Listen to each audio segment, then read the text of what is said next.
hammered against my windshield like an omen, cutting visibility to mere feet as I navigated the congested Chicago intersection. My wipers fought a losing battle against the downpour, and my knuckles had turned white from gripping the steering wheel. The traffic light had just turned green when a sleek black Mercedes cut me off so abruptly I had to slam on my brakes. My coffee erupted from its cup, scalding my thighs through my pants and splattering across the dashboard. "Son of a bitch!" I shouted, slamming my palm against the horn. To my surprise, the Mercedes pulled over to the curb ahead, hazard lights blinking through the rain. I followed more out of principle than anything else. The damage appeared minimal, just a slight scrape on my front bumper. But the disrespect of it burned hotter than the coffee soaking through my pants. I stepped out into the downpour without an umbrella, instantly drenched as I approached the Mercedes. The man who emerged wore a tailored charcoal suit that probably cost more than my monthly mortgage payment. He stood confidently in the rain as if it wouldn't dare ruin his perfect appearance. Water beaded on his expensive wool coat while his salt and pepper hair remained immaculately styled. Everything about him radiated wealth and self-assurance. "Sorry about that," he said, not sounding sorry at all. "Came out of nowhere, didn't you?" He extended a manicured hand. "Jason Cole." I reluctantly shook it, noticing the Rolex gleaming on his wrist. "Michael Harrison, and for the record, I had the right of way." His eyes flickered with something, recognition, perhaps, before he smiled with perfect white teeth. "Harrison? You wouldn't happen to be married to Amanda Harrison, works at Summit Financial?" The question hit me like another car. How did this stranger know my wife? "Yes," I answered cautiously. "How do you know Amanda?" Jason's smile widened. "Chicago's financial circles are smaller than you'd think. I've attended a few industry events where she was present. Brilliant woman. Your wife. Very impressive." Something in his tone, a slight emphasis on the word impressive, sent an uncomfortable sensation crawling up my spine. "Yes, she is," I replied stiffly, rain dripping down my collar. Jason glanced at our cars. "Well, no real damage done. Let's just call it a near miss and move on, shall we? I'm already late for an appointment. I should have pressed him for insurance information, but something about this man made me want to end our interaction as quickly as possible." "Fine by me." As I turned to go, he called after me. "Say hello to Amanda for me. Tell her Jason from Meridian Capital sends his regards." I nodded without turning back, but my stomach had tightened into a knot. As I got into my car, I watched Jason check his phone with a self-satisfied smirk before driving away, his Mercedes gliding through the rain like a shark through dark water. The encounter left me deeply unsettled. In 12 years of marriage, Amanda had never mentioned a Jason Cole from Meridian Capital. Of course, she dealt with dozens of clients and industry contacts every day as a senior financial advisor. There was probably nothing to it, but the way he'd said her name lingered in my mind. The slight curve of his lips, the knowing look in his eyes. When I arrived home that evening, our suburban house glowed with warmth against the gloomy weather. Nathan, our 10-year-old son, was at a sleepover with his best friend, leaving the house quieter than usual. I found Amanda in the kitchen, chopping vegetables for dinner. She looked stunning as always, her blonde hair falling in perfect waves around her shoulders, makeup immaculate despite having worked all day, wearing a form-fitting dress I didn't recognize. "Hey babe," she said, looking up with a smile that didn't quite reach her eyes. She crossed the kitchen to kiss my cheek, her perfume enveloping me, an expensive scent I didn't remember buying her. "How was your day?" "Interesting," I replied, watching her closely. "I almost got into an accident with a guy who claims he knows you." Jason Cole, from Meridian Capital, drives a black Mercedes. Her knife paused momentarily over the cutting board. If I hadn't been looking for it, I might have missed the slight tensing of her shoulders, the almost imperceptible hitch in her breath before she resumed chopping with renewed vigor. "Jason Cole. Oh, right. He's a potential investor. We've had a couple of meetings." She kept her eyes on the vegetables.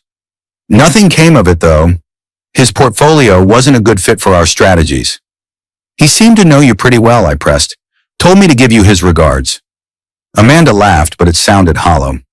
"Michael, I meet dozens of people every week. It's my job to make them feel like we've known each other forever. That's how you build client relationships." She scraped the vegetables into a pan where they sizzled loudly. "Besides, men like Jason Cole think they know every woman they meet. He's just another pompous investment banker with an ego bigger than his portfolio. Her dismissal should have reassured me, but something felt off. The Amanda I'd married 12 years ago had been an open book. This Amanda had started locking her phone, taking calls in another room, and working later hours. "Oh, I meant to tell you," she said, clearly changing the subject. "I have that financial planning conference in Boston next week. Wednesday through Friday.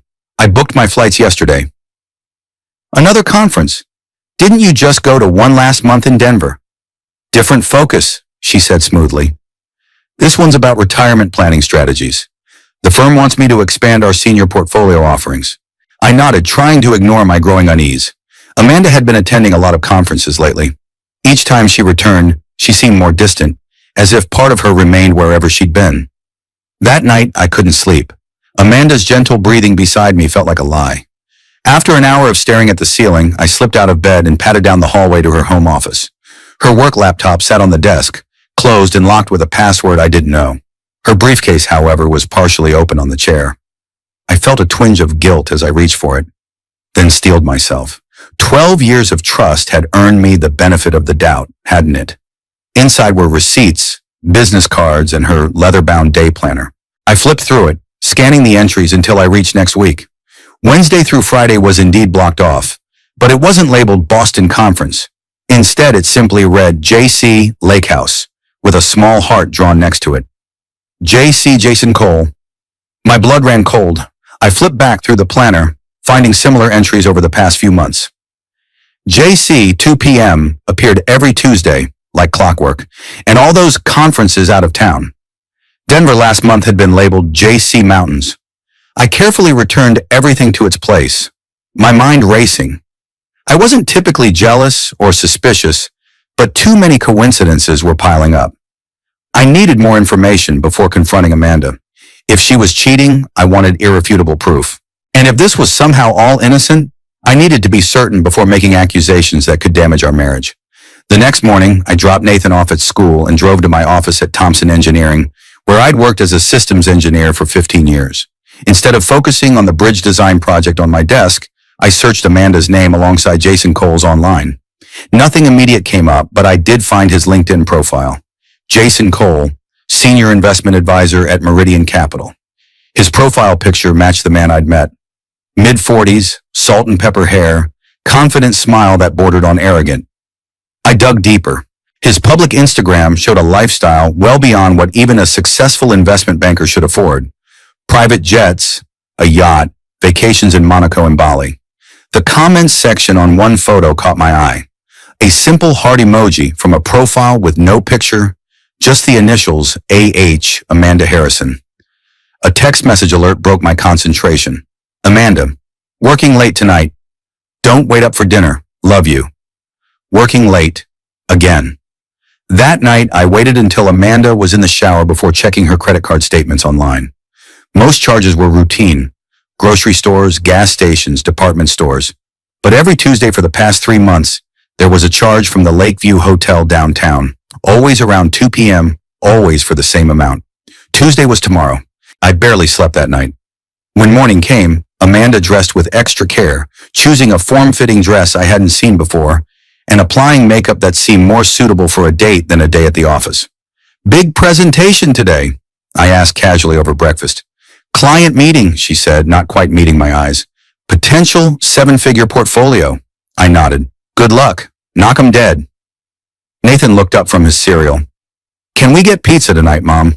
Amanda ruffled his hair. "Sorry, buddy. I might be home late. Dad can order you pizza, though." She kissed the top of his head, then grabbed her briefcase. "Love you both." As the door closed behind her, Nathan turned to me. "Mom's always working late now." The simple observation from my 10-year-old son felt like a knife to my heart.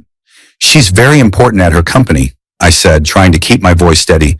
"People rely on her." "I rely on her too," he said quietly, returning to his cereal. After dropping Nathan at school, I called my office and took a personal day. Something I'd done maybe twice in 15 years. Then I waited an hour before driving downtown towards Summit Financial. I parked across the street, feeling ridiculous and ashamed. Was this what my life had come to? Spying on my wife. At 1:30 p.m., Amanda emerged from the building's revolving doors. Instead of turning toward the nearby client lunch spots, she walked briskly in the opposite direction. I followed at a distance, my heart pounding with each step.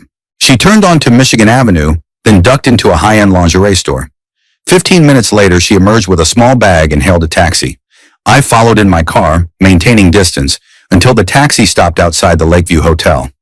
My hands gripped the steering wheel so tightly my knuckles turned white. Amanda stepped out, checked her appearance in a compact mirror, and walked confidently into the hotel.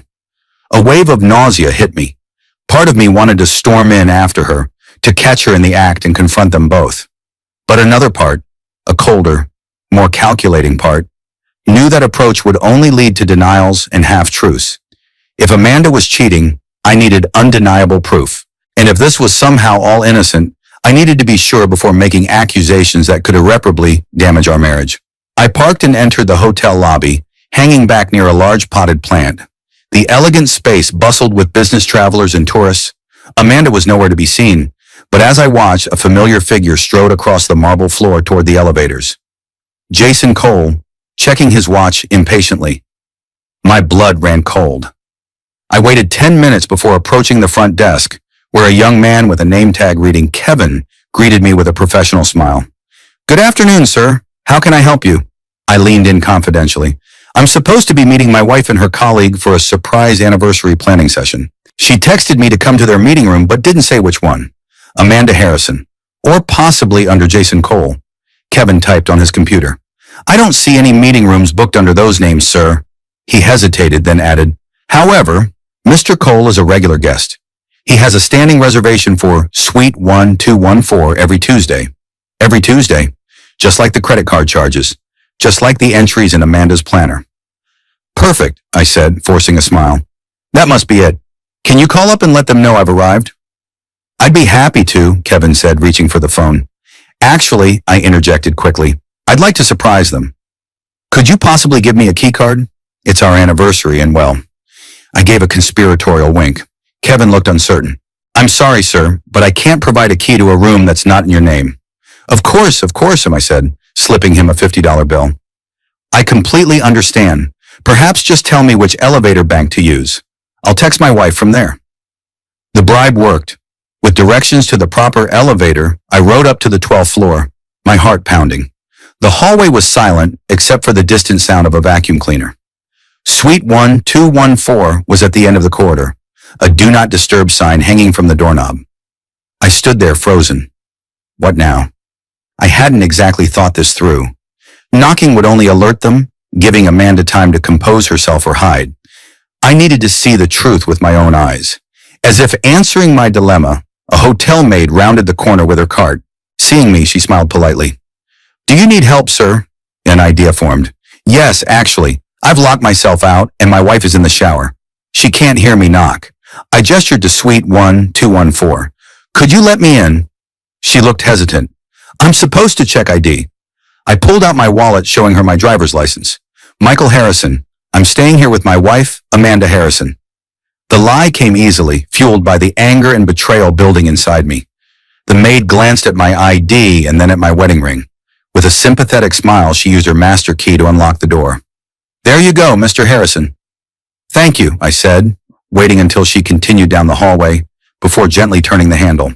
The suite was spacious and elegant, with floor-to-ceiling windows overlooking Lake Michigan.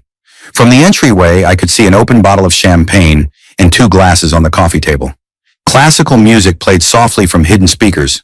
And then I heard it, Amanda's laugh, followed by a deep male voice from the bedroom. "You're insatiable. You know that." Jason's voice carried through the partially open door. "You bring it out in me," Amanda replied, her voice low and sultry in a way I hadn't heard in years. Michael never could. The casual mention of my name was like a physical blow. I moved silently across the plush carpet, my body on autopilot. The bedroom door was partially open. Through the gap I saw them, Amanda and Jason, tangled in the sheets of a king-sized bed. Her head was thrown back in pleasure, her blonde hair splayed across the pillows. Jason's hands moved possessively over her body, touching my wife in ways that made me sick to my stomach. "God, you're so much better than him," Amanda moaned. "So much bigger, so much stronger." "And you're mine now," Jason growled, grabbing her roughly. "Tell me you're mine." I'm yours, she whispered. Only yours. I didn't make a sound. Instead, I took out my phone and snapped several photos, then a short video. The evidence secure, I retreated as quietly as I had entered, closing the suite door gently behind me. In the elevator down, I felt strangely calm. The rage would come later, I knew, but in that moment, I felt only a cold clarity.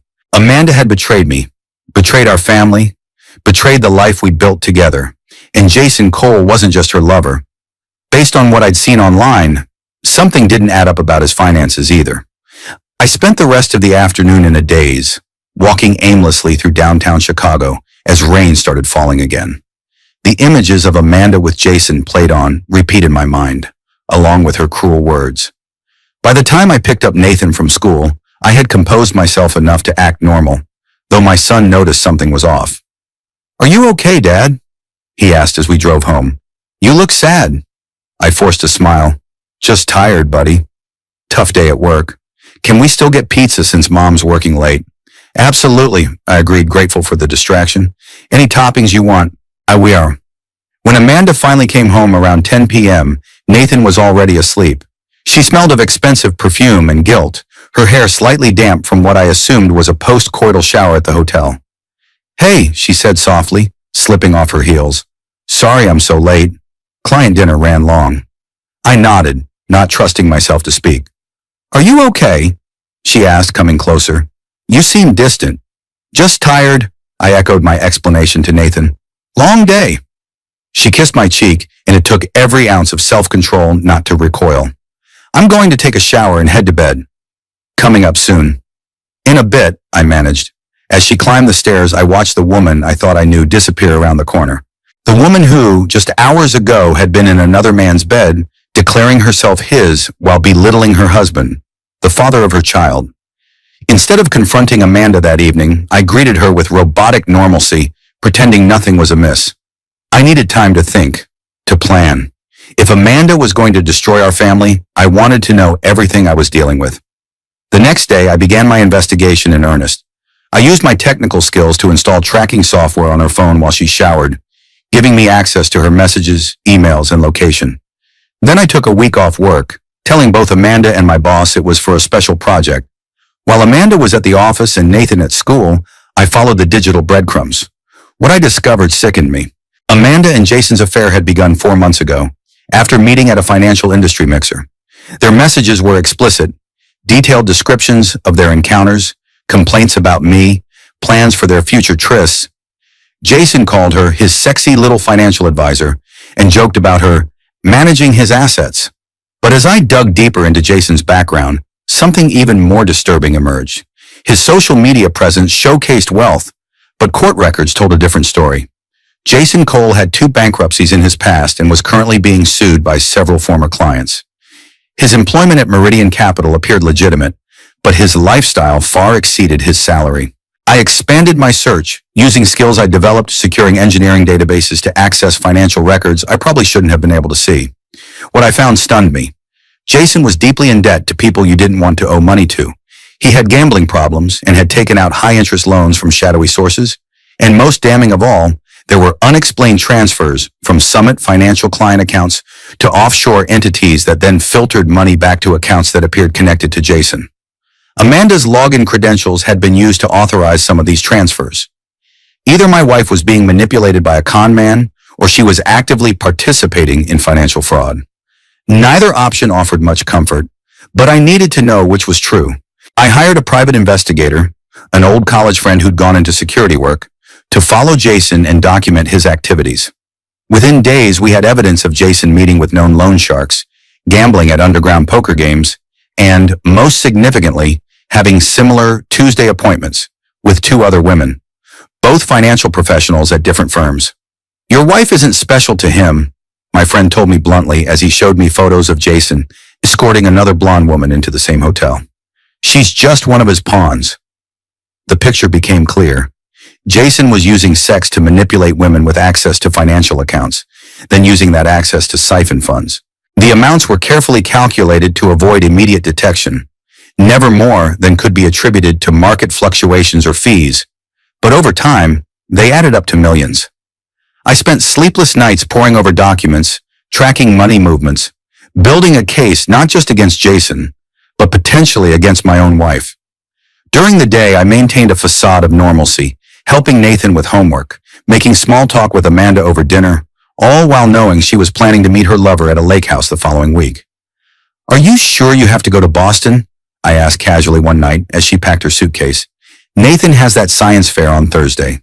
Amanda barely looked up. "I can't get out of it. It's mandatory for senior advisors. I'll make it up to him when I get back." "What's the conference about again?" I pressed. "Retirement planning strategies," she said without hesitation, the lie coming easily to her. "Optimizing long-term yields in volatile markets." I nodded, watching her carefully fold lingerie that I knew I'd never seen her wear.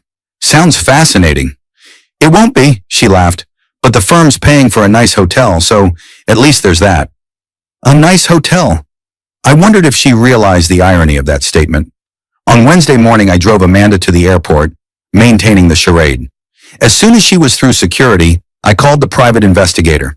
"She's on her way." "Are you set up at the lake house?" "All good," he confirmed. "Long-range cameras are in place. If they so much as hold hands on the deck, we'll have it documented." While Amanda spent her conference with Jason at his lake house, I finalized my plan. I compiled a detailed dossier on his activities, including dates, transactions, and connections to all three women he was manipulating. I backed up everything on secure servers and sent encrypted copies to my lawyer with instructions to release them if anything happened to me. Then I scheduled a meeting with Summit Financial's head of security, an ex-police officer named Robert Dawson. Without revealing Amanda's involvement, I presented evidence of suspicious transactions from client accounts. Robert's face grew increasingly grave as he reviewed the documents. "This is serious," he said finally. "We're talking about wire fraud, embezzlement, possibly even RICO violations. How did you come across this information, Mr. Harrison?" "I'm an engineer," I said simply. "I notice patterns. When something affects my family, I pay attention." Robert studied me for a long moment. "Does this have something to do with your wife?" I met his gaze steadily. "I believe she's being manipulated by the man orchestrating this scheme. Whether she's a willing participant or not is something I'm still determining." He nodded slowly. "I'll need to take this to our legal team and likely to the authorities. Securities fraud is a federal offense." "I understand," I said. "I just ask for discretion until all the facts are known. For my son's sake." "Of course," he agreed. "We'll handle this carefully." That Friday, Amanda returned from her conference looking relaxed and rejuvenated. She brought Nathan a Boston snow globe and me a bottle of expensive whiskey. Her performative guilt made me nauseous. "How was Boston?" I asked as we prepared for bed. "Productive," she said vaguely, "but I missed you both." "Did you learn anything useful at the conference?" She launched into a rehearsed description of fictional panels and speakers, constructing an elaborate lie with the ease of someone who had done it many times before. I wondered how long she had been deceiving me, how many other lies I had swallowed without question. The following Monday, Summit Financial's security team coordinated with federal authorities to begin a formal investigation. By Wednesday, they had gathered enough evidence to move forward with legal action. I received a call from Robert Dawson while at work. "It's happening today," he said grimly. "They're bringing Cole in for questioning and executing search warrants at his properties. Your wife will likely be questioned as well." "What about the other women involved?" I asked. "Similar situation. We're treating them as potential accomplices until proven otherwise." I took a deep breath. "Thank you for the heads up." "Michael," Robert added hesitantly, "I've seen the messages between your wife and Cole. I feel I should warn you. They're explicit, and some contain disparaging comments about you." My grip tightened on the phone. "I'm aware of the nature of their relationship." "I'm sorry," he said simply. "No one deserves that kind of betrayal." That evening, Amanda came home pale and shaken. I was in the kitchen helping Nathan with his math homework when she entered, her designer handbag clutched to her chest like a shield. "Nathan, why don't you finish that upstairs?" I suggested. "I need to talk to your mom." Once Nathan was out of earshot, Amanda collapsed onto a kitchen chair. "They arrested Jason today," she whispered, "right in the middle of the office. Federal agents just walked in and put him in handcuffs." I kept my expression neutral. "What for?" "They're saying he stole money from clients. Millions of dollars." Her voice trembled. "They questioned me for hours, Michael. They have records of transfers that came from my terminal, my login credentials." "Did you do it?" I asked quietly. No, she insisted, tears welling in her eyes. I would never steal from clients. Jason must have accessed my computer somehow, used my passwords. And why would Jason have access to your work computer, Amanda? She froze, suddenly realizing the trap she'd walked into. We were working on a joint project. Stop lying, I said coldly, placing my phone on the table between us. I pressed play on a video, her and Jason in the hotel room, naked and entwined. I know everything. All color drained from her face. You followed me. I didn't have to follow you far. The Lakeview Hotel is only a few blocks from your office. Very convenient for your Tuesday afternoon appointments with Jason. Amanda stared at the video, then at me, her composure crumbling. Michael, I can explain. It didn't mean anything. It was a mistake. A mistake you've been making for 4 months, I interrupted. A mistake you documented in hundreds of text messages, calling me boring and predictable. A mistake that led you to help him steal from your clients. I didn't steal anything, she cried. I didn't know what he was doing. Then you're either complicit or incompetent, I said flatly. Either way, your career is over. Amanda lunged for my phone, but I pulled it away. Delete that video right now, she demanded. If anyone sees that, the federal investigators already have copies, I said calmly, along with your text messages, hotel receipts, and records of your conferences that never existed. She stared at me in dawning horror. You did this. You turned me in. I turned in a financial criminal who happened to be sleeping with my wife, I corrected her. The fact that you were involved is your responsibility, not mine. How could you do this to me? She whispered. To our family. The audacity of her question snapped something inside me. How could I? How could you, Amanda? You threw away 12 years of marriage for hotel room quickies with a con man. You missed your son's science fair to meet your lover at a lake house. You used my credit cards to buy lingerie for another man. My voice rose despite my efforts to control it. And you have the nerve to ask how I could do this to you. Upstairs, a door closed softly. Nathan, likely retreating from the sound of our argument. The realization that our son could hear us fighting doused my anger like cold water. We have a child, I said, lowering my voice. A child who deserves better than what you've done to this family. Amanda's tears flowed freely now, mascara creating dark rivers down her cheeks. I made a terrible mistake, Michael. I got caught up in the excitement, the attention. Jason made me feel desired, important. And I didn't. The question came out more wounded than I intended. You stopped seeing me years ago, she said bitterly. You saw the mother of your child, your comfortable wife. Not a woman with needs and desires. So your solution was to cheat, to risk everything we built. There's a word for that, Amanda. Selfish. She flinched. What happens now? Now you deal with the consequences of your actions, I said, standing up. Legally and personally. I'll be filing for divorce and seeking custody of Nathan. You can't take my son. The desperation in her voice turned to anger.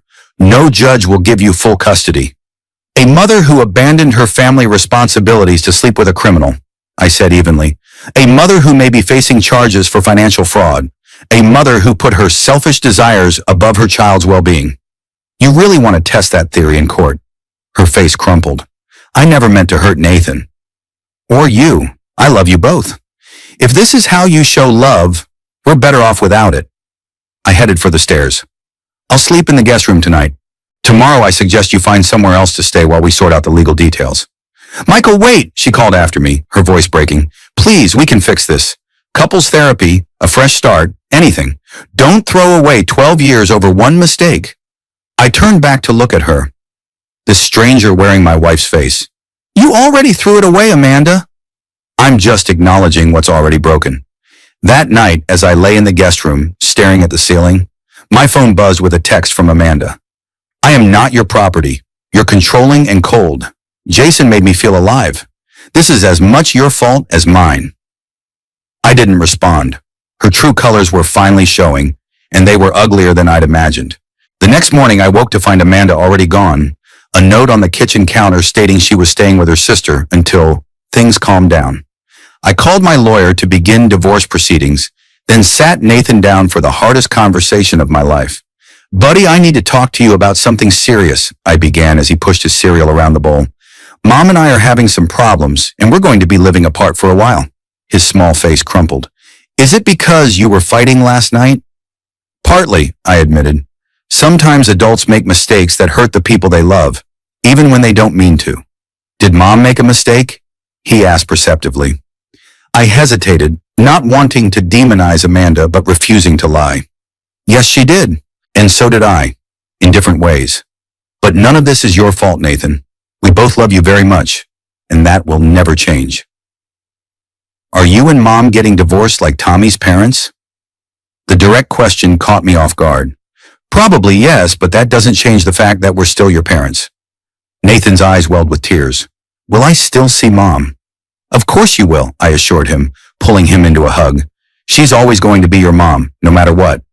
As I held my son, I felt his small body shake with sobs, and a surge of anger toward Amanda rose within me.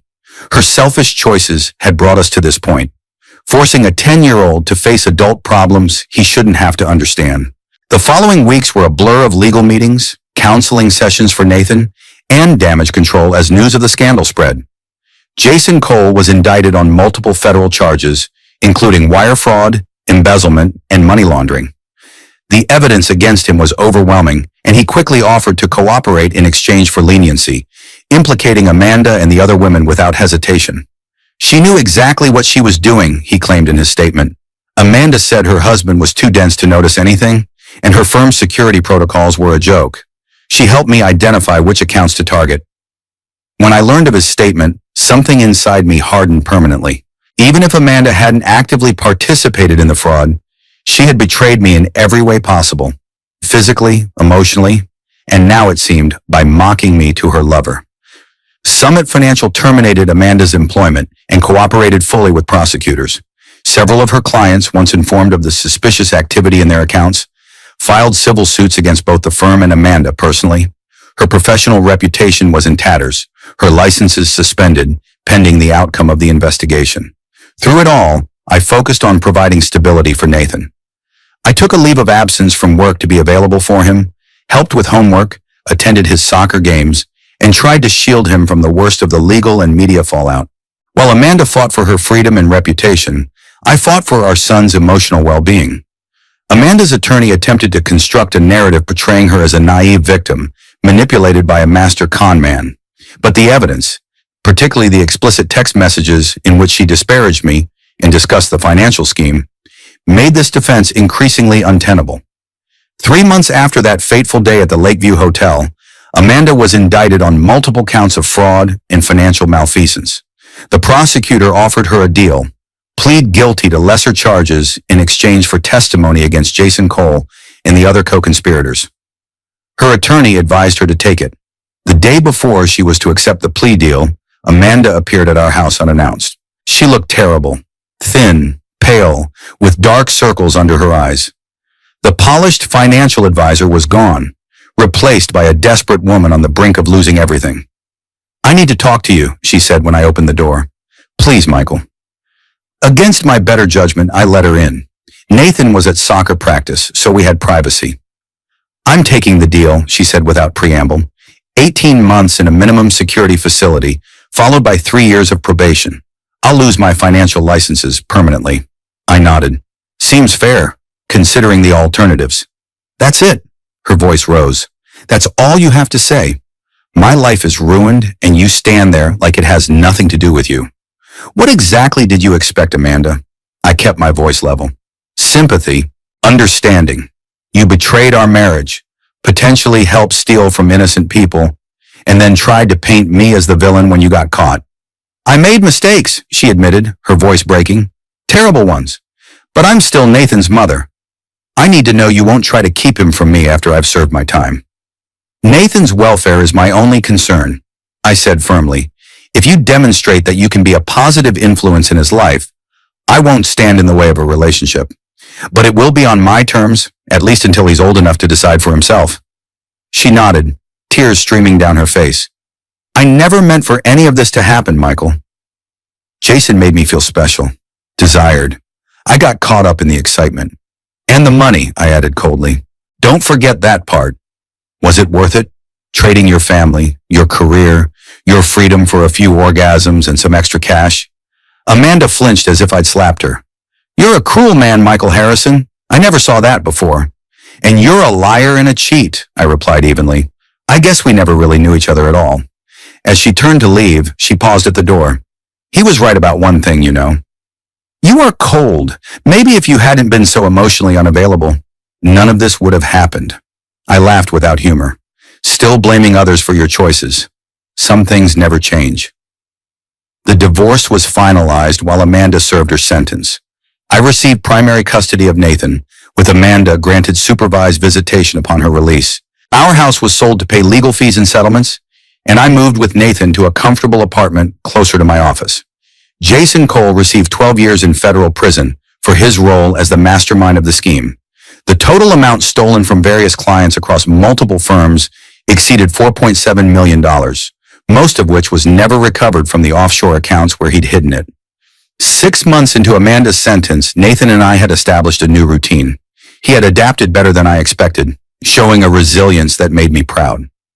We visited Amanda monthly at the correctional facility, awkward encounters that left Nathan quiet and withdrawn afterward. Does Mom hate it there? He asked after one such visit. I'm sure she does, I answered honestly. It's not a pleasant place to be. Is it my fault she's there? His question broke my heart. Absolutely not, I said firmly. Your mom made adult choices that had consequences. None of this is your fault, Nathan.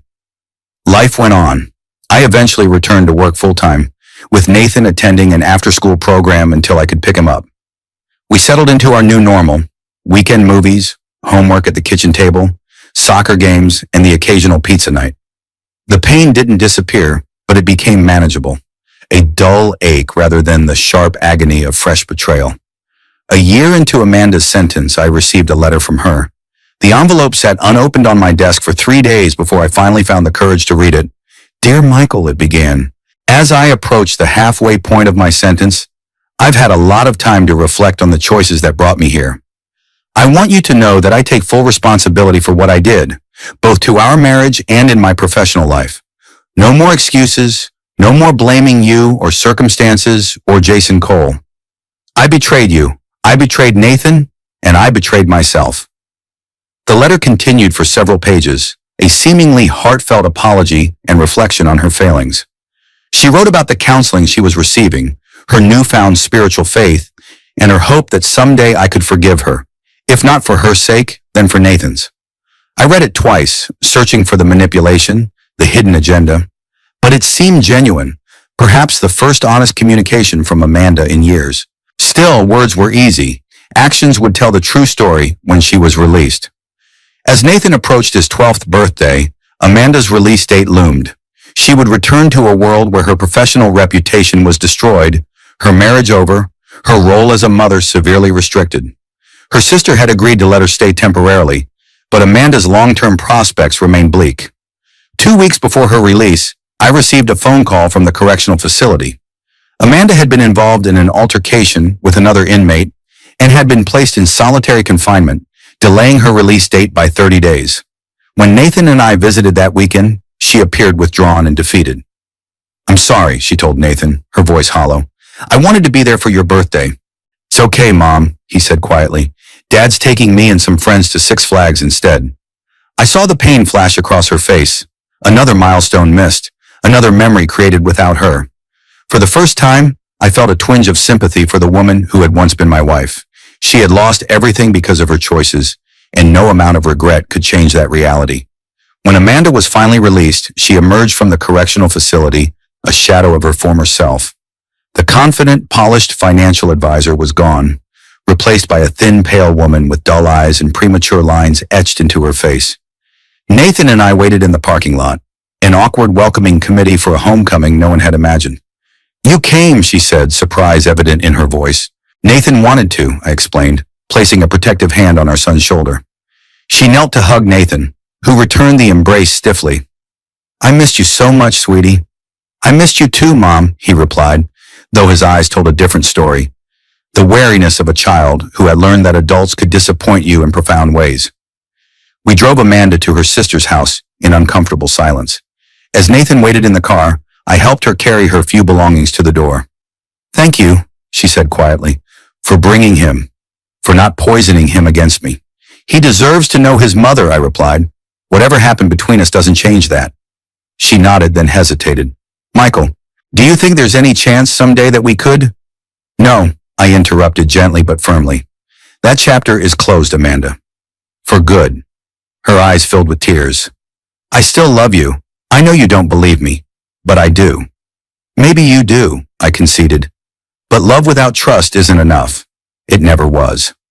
As Nathan and I drove away, he glanced back at his mother, standing alone on the doorstep. "She looks sad," he observed. "She is sad," I agreed. "She lost a lot." "Are you still sad, Dad?" I considered the question carefully. "Not as much anymore. I'm mostly grateful for what I still have, especially you." He nodded, seemingly satisfied with my answer. "Me too." In the months that followed, Amanda struggled to rebuild her life. With her financial licenses permanently revoked, she took a job as a cashier at a grocery store. A humiliating fall for someone who had once managed millions in assets. Her supervised visitations with Nathan were awkward at first, but gradually improved as she focused solely on being his mother rather than trying to rebuild what she had destroyed with me. I dated occasionally, though nothing serious developed.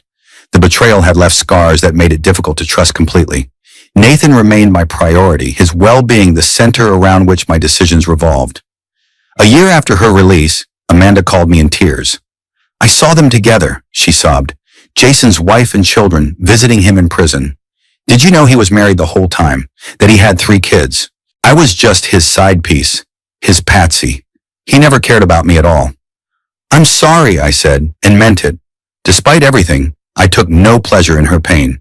"I threw everything away for a man who was using me," she continued bitterly.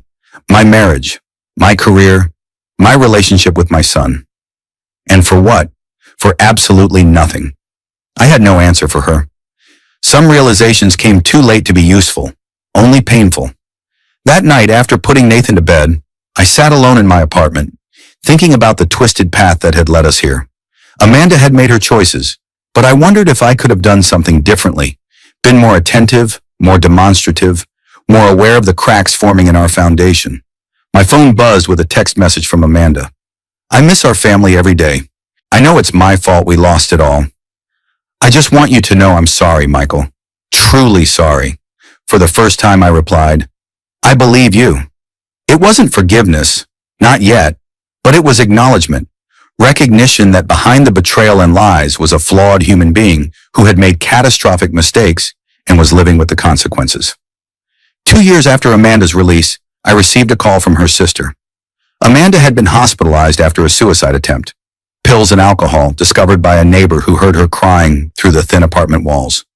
"She left a note," her sister told me, voice thick with emotion. "It was addressed to you and Nathan." I went to the hospital alone, unsure of what I would say or do. Amanda lay pale against the white sheets, wrist bandaged where IV lines delivered fluids and medication. Her eyes fluttered open when I entered the room. "Michael," she whispered, disbelief coloring her voice. "You came." "Your sister called me," I explained, sitting in the chair beside her bed. "She told me about the note." Amanda turned her face away, shame evident in every line of her body. "I didn't want you to see me like this. I couldn't see a way forward anymore. Nothing to live for." "You have Nathan," I reminded her gently. "He needs his mother." "Does he?" she asked bitterly. "He has you. You're twice the parent I ever was. He's better off without me screwing up his life more than I already have." "That's not true, and it's not your decision to make," I said firmly. "Whatever mistakes you've made, taking yourself out of his life permanently would be the worst one yet." She looked at me then, really looked at me, for the first time in years. "Why are you being kind to me, after everything I did to you?" I considered the question carefully. "Because holding on to anger hurts me more than it hurts you. Because Nathan deserves to have 2 parents who can at least be civil to each other. And because I remember the woman I married before all of this. She wasn't all bad." Tears slipped down Amanda's cheeks. "I don't know how to live with what I've done, with what I've lost." "One day at a time," I said simply. "It's all any of us can do." As I left the hospital, I felt a weight lifting, not completely but noticeably. The rage that had consumed me had gradually transformed into something quieter. A determination to build a good life for my son and myself from the wreckage Amanda had left behind, while allowing her the dignity of doing the same if she could. Amanda spent 6 weeks in a psychiatric facility before being released with a treatment plan and regular therapy appointments. Her sister moved in with her temporarily, ensuring she wasn't alone during the critical early recovery period. Slowly, tentatively, she began rebuilding her relationship with Nathan, focusing on being present for the time they had together, rather than lamenting what she had lost. I maintained a respectful distance, interacting with Amanda only regarding Nathan's needs and schedule. The wounds were too deep for friendship, but we managed a civil co-parenting relationship that prioritized our son's well-being above our complicated history. 3 years after the affair that had destroyed our family, I sat in the bleachers at Nathan's middle school basketball game. Amanda sat several rows away, cheering enthusiastically as our son made a basket. When the game ended, Nathan ran to me first, then to his mother, accepting hugs from both of us with the awkward tolerance of a teenager. "Great game, buddy," I said, ruffling his hair. "Thanks, Dad." He turned to Amanda. "Did you see my three-pointer, Mom?" "I did," she beamed. "You were amazing." As Nathan went to change, Amanda approached me hesitantly. "He's growing up so fast. I feel like I'm missing everything important." "You're here now," I pointed out. "That counts for something." She nodded, a sad smile playing at her lips. "Thanks for saying that, and thanks for not hating me. You'd have every right to." "Hate takes too much energy," I said honestly. "I've got better uses for mine these days." As we walked toward the parking lot, Amanda's phone rang. She glanced at it, then declined the call with a grimace. "Everything okay?" I asked, more out of politeness than genuine concern. "Just work," she sighed. "The manager at the grocery store keeps changing my schedule last minute. It's hard to plan visits with Nathan when my hours are so unpredictable." I nodded sympathetically. The fall from successful financial advisor to grocery cashier had been steep and unforgiving. Amanda's criminal record made finding better employment nearly impossible. "I've been thinking about going back to school," she continued. "Maybe get certified as a teacher's aide or something. I need to find work that has meaning, something that matters." "That sounds positive," I encouraged her. "Nathan would be proud to see you rebuilding." Her eyes welled with unexpected tears. "Do you really think so? Sometimes I worry he sees me as nothing but a failure. The mom who went to prison and ruined everything." "He sees you trying," I assured her. "That counts for a lot at his age." As Nathan emerged from the locker room, Amanda wiped her eyes quickly. "See you at his band concert next week." "I'll be there," I promised. Watching them walk to Amanda's used compact car, a far cry from the luxury sedan she once drove, I felt a complex mixture of emotions. The woman who had betrayed me so completely was paying a steep price for her choices. Her career was gone, her reputation shattered, her relationship with her son damaged, though slowly healing. She lived in a small apartment, worked a minimum wage job, and spent holidays alone while Nathan celebrated with me and my extended family. Justice had been served, perhaps more harshly than even I would have chosen. And yet, seeing her struggle to rebuild from nothing, I found no satisfaction in her suffering, only a quiet acknowledgement that actions have consequences and some mistakes change the trajectory of a life forever. That evening, as Nathan and I ate dinner in our apartment, he surprised me with a question. "Dad, do you think Mom will ever be happy again?" I put down my fork, considering how to answer. "I think happiness is a choice we make every day, buddy. Your mom made some bad choices that had serious consequences, but that doesn't mean she can't find happiness again, in different ways." He nodded thoughtfully. "She seems really sad all the time, even when she smiles." "She lost a lot," I acknowledged, "but she still has you, and that's the most important thing to her." "What about you?" he asked perceptively. "Are you happy?" I smiled at my son, this insightful, resilient boy who had weathered the storm of his parents' broken marriage with remarkable grace. "I am. Not in the same way I once was, maybe, but I have you, my work, our life together. That's plenty to be happy about." Later that night, after Nathan had gone to bed, I found myself looking at old family photos on my phone, images of happier times when we were still intact as a family. Amanda's betrayal had broken something in me, a trust and innocence that could never be fully restored. But the breaking had revealed strengths I hadn't known I possessed. Resilience, self-reliance, a capacity for forgiveness that surprised even me. My phone buzzed with a text message from Amanda. Thank you for today, for letting me be part of his life despite everything. I don't deserve your kindness, but I'm grateful for it. I stared at the message for a long time before responding. We all deserve a second chance. Not at the same life, but at a different one. Make yours count. As I set the phone down, I felt an unexpected sense of closure. The anger that had fueled me through the darkest days of betrayal and divorce had finally burned itself out, leaving behind the quiet understanding that life rarely follows the path we expect, but can still lead to something worthwhile. Amanda would continue to struggle, carrying the weight of her choices for the rest of her life. She would watch from the periphery as Nathan grew into adulthood, present but forever changed in his eyes. She would work jobs beneath her abilities, live in homes less comfortable than she once enjoyed, and perhaps always wonder what might have been if she hadn't succumbed to temptation. And I would continue forward, changed but not broken by betrayal, raising our son with the values that Amanda had once shared: honesty, integrity, responsibility. The life I had planned was gone, but the one I was building held its own rewards. Deeper relationships, greater self-knowledge, and the quiet pride of having weathered a storm that might have destroyed a lesser man. In the end, Amanda's text message, "I am not your property," had contained an unintended truth. She wasn't my property.